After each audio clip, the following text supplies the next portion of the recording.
Have you ever wondered why yogis disappear into mountains, into caves, into darkness? Why someone seeking enlightenment would choose cold stone walls over the warmth of society? It's easy to assume it's about silence or isolation.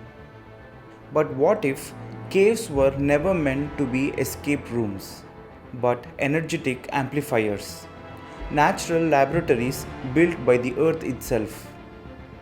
Stay with me till the end of this video, because by then you'll understand that a cave is not an empty hole in a mountain. It's a precision crafted environment where the mind, body, and energy function in a completely different dimension. When you step into a cave, something unusual happens, something your brain can't fully explain.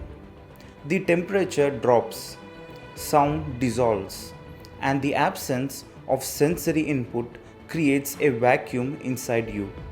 In that vacuum, the mind stops grabbing onto external impressions. The breath slows. The inner sounds become louder than the outer world. Yogis understood that transformation doesn't happen through effort alone. It happens when the environment cooperates. A cave isn't just quiet, it is static, stable, unmoving. The perfect counterforce to the restless human mind. This is why caves were chosen long before temples were built, because they offered the most potent natural support for inner evolution. In Mystic Musings, Sadhguru said something striking. When a human being is cut off from sensory input, the prana that usually flows outward begins to turn inward. In that moment, the very foundations of your perception shift. What he meant is simply yet profound. Silence is not the goal, withdrawal is. Inside a cave, your energy stops leaking into the world. It begins rising, pooling, intensifying. This is why many yogis didn't meditate in ashrams or forests. They sought the one place where the earth naturally assists withdrawal. Most caves are carved into granite, basalt, or ancient crystalline rock. These stones hold millions of years of magnetic memory, absorbing and retaining subtle vibrations. A cave isn't passive, it's like a giant tuning fork for consciousness.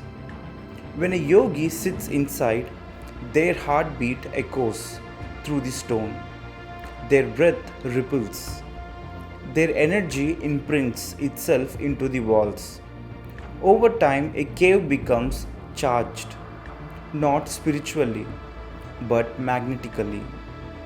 It becomes what yogis call tapas kshetra, a field of intensified inner heat and clarity.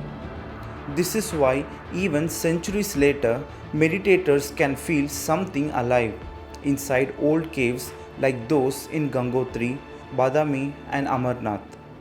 The stone remembers. To a yogi, darkness is not negativity, it is neutrality. Light stimulates your eyes, skin, nervous system, but darkness suspends all of that. In absolute darkness, the mind has nothing to chew on. This sensory fasting creates a powerful shift. Thoughts untangle themselves. Memories stop projecting. The inner world stands exposed.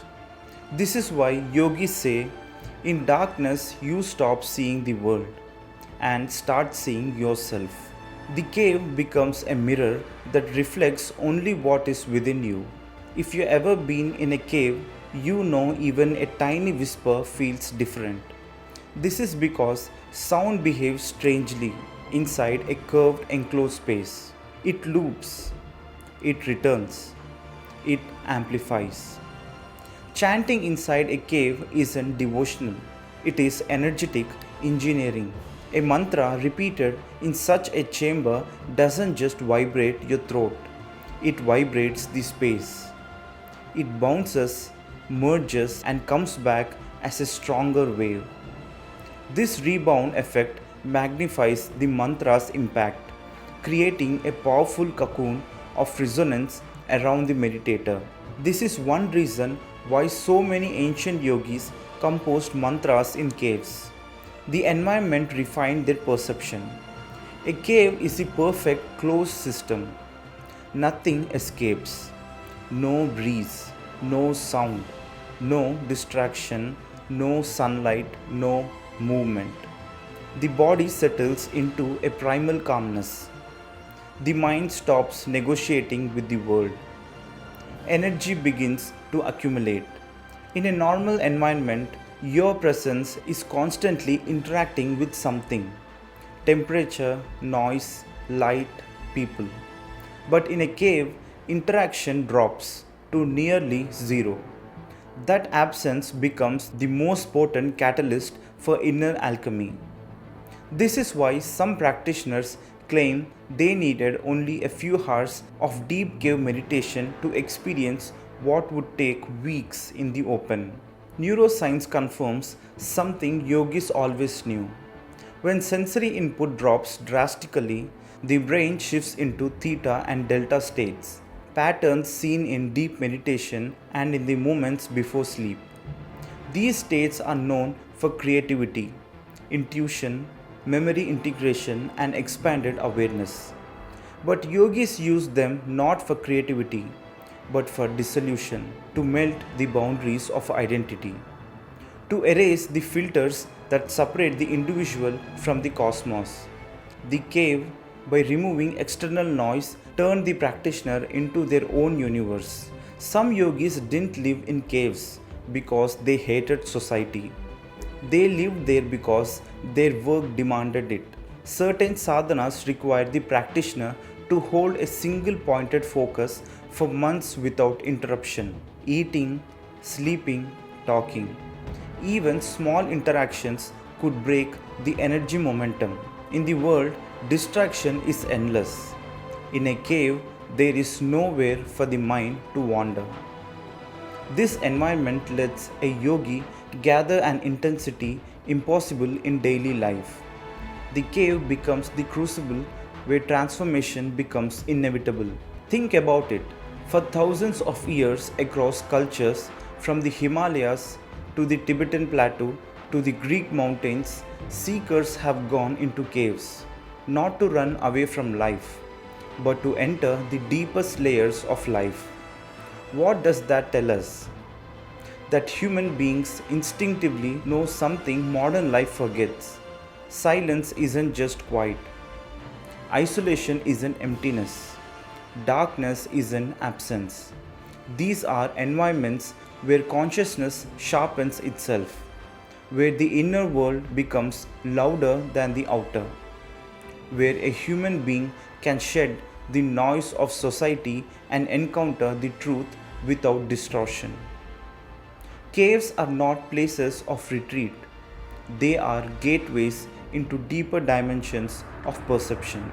If this video helped you understand why caves have been sacred to yogis for millennia, share it with someone who believes meditation is only about sitting cross-legged in a room. There is a whole science, a whole cosmic engineering behind these ancient practices, and we are only beginning to remember it. Like the video, share it, and subscribe for more deep dives into mystic musings, yogic sciences, and the hidden technologies of consciousness. Until next time, stay conscious, stay curious, and stay awake to what lies within.